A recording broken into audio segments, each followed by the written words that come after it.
A Sioux City man is facing criminal charges tonight for carrying 2 loaded firearms onto school property yesterday. This all happened at a high school basketball game. KTIV's Kaylee Doms has more.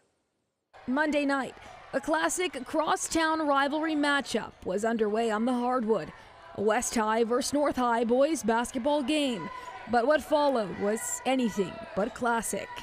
After the game was concluding, there was a disturbance between some adults. The disturbance was not related to the game, but rather to adults with some sort of history. That's when 36-year-old Marcus Anderson of Sioux City flashed multiple weapons to another adult.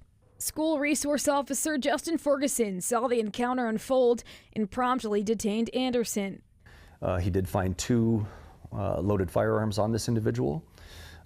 This individual was placed in custody for carrying a weapon on school grounds. Now, it is important to note, Anderson is not a convicted felon, and Iowa is an open carry state, meaning he is legally allowed to carry a firearm in Iowa. However, it is illegal to carry a firearm onto school property.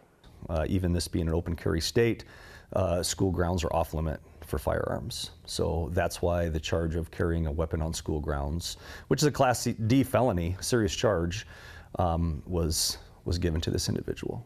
The district issued a statement to families saying in part, quote, "The safety of our students and staff is our priority. We are very grateful for our administrators and the school resource officer for their quick response.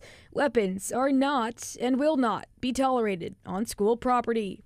Sioux City police want to remind parents to have conversations with their children about gun safety and to always say something if you see something. In Sioux City, Kaylee Doms, KTIV News 4.